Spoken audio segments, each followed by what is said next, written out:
How to define and measure poverty, our 2 cents. In today's society, there's more than one definition for poverty. Some common perceptions are that people in poverty are homeless, starving, and rely on the government for financial assistance. Other people might think that a person is no longer impoverished once he or she can break even after providing themselves with the basic needs for survival, like food, clothing, shelter, and utilities. However, we realize that modern society has transformed what survival really means. To live a fulfilled life, people now need more than just the basic requirements for survival. Therefore, we define poverty as lacking the capabilities needed to provide oneself with the basic necessities required to lead a dignified life in one's society. To account for different standards of living depending on geographic location, we would calculate the poverty threshold on a county-to-county basis using the SPM method.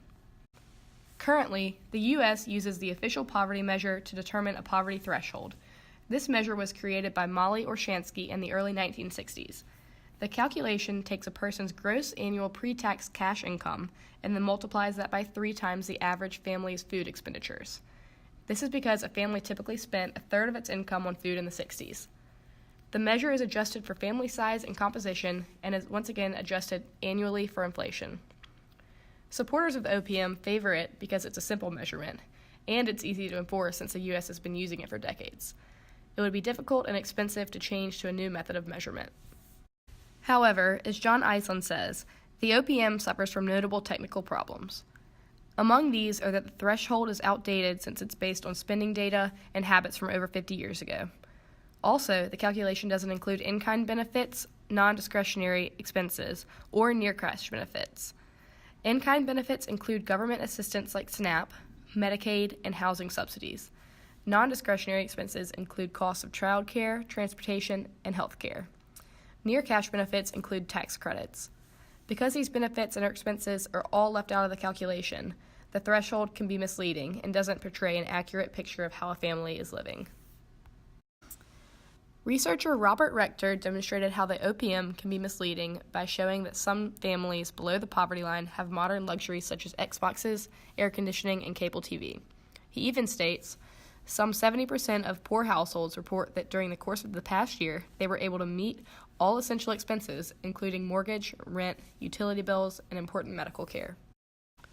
Additionally, the OPM is an absolute measure of poverty, which means the threshold remains constant over time. So it lumps everyone who falls below the threshold together without accounting for the fact that some people fall $100 below the line while others fall $1,000 below it. For example, Johnny might make $3,000 a year and fall below the poverty threshold, whereas Sam might make $12,000 a year and still fall below the poverty threshold. With the OPM, the government would categorize Johnny and Sam in the same way. Clearly, the OPM has more flaws than benefits, and it does not help people to achieve a dignified life because it doesn't account for non-economic factors, so we don't think that this is the best measure of poverty. In the 1990s, a National Academy of Sciences panel recommended the supplemental poverty measure as a way to more accurately calculate levels of poverty. While the OPM only uses a household's income in its calculation, the SPM includes income, in-kind benefits, near-cash benefits, and non-discretionary expenses. This is multiplied by the FCSU, food, clothing, shelter, utilities, expenditures for a 33rd percentile household times 1.2, which would allow for some extra spending money. The SPM also uses more current data about households and looks at a family composition in a more modern sense by including cohabitating individuals in the household unit. The SPM also considers geographic differences in housing and transportation costs. Whereas the OPM gave unrealistic views of Johnny and Sam's wealth, the SPM would give a more accurate measurement. For example, Johnny's $3,000 income might actually be buffered by the $5,000 he receives through in-kind benefits. In addition to this, Sam's $12,000 income might not be sufficient due to an expensive medical diagnosis and having to provide for a cohabiting individual. With the SPM, factors such as these would be considered in measuring the wealth of a family. We like the SPM because it accounts for a more realistic view of a modern household, as it includes more benefits and expenses in its calculation and uses current data. Because the SPM is more encompassing, it can better determine whether or not someone has the ability to live a dignified life. The SPM does have its flaws, though. It's a partially absolute measure, so like the OPM, it doesn't show the varying degrees to which people fall below the poverty threshold. Also, while the SPM is more accurate than the OPM, it still only focuses on economic resources and ignores non-economic capabilities. Capabilities are the beings and doings that a person can potentially achieve. Someone has a capability when they have the means to achieve a valuable functioning. As Amartya Sen said, the approach is based on a view of living as a combination of various doings and beings, with quality of life to be assessed in terms of the capability to achieve valuable functionings. Functionings are what a person actually achieves, such as getting enough nutrition or an education.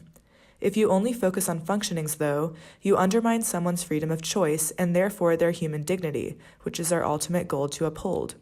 For example, requiring a vegetarian to eat meat would allow them to achieve the functioning of nutrition, but their human dignity is undermined. We want to make sure people have capabilities to have functionings rather than forcing functionings onto people. It's also important to distinguish between who has a capability yet chooses not to use it versus who does not have the capability at all. Both would have the absence of a functioning, but for different reasons. For example, one person might have the capability to get food but chooses not to eat because they're fasting for religious reasons, but another person might starve because they don't have the capability to get food at all. Martha Nussbaum went so far as to create a list of the 10 most important capabilities. These include bodily health, play, and emotions. However, we think capabilities are too subjective to measure, and money still plays a big part in what capabilities a person has.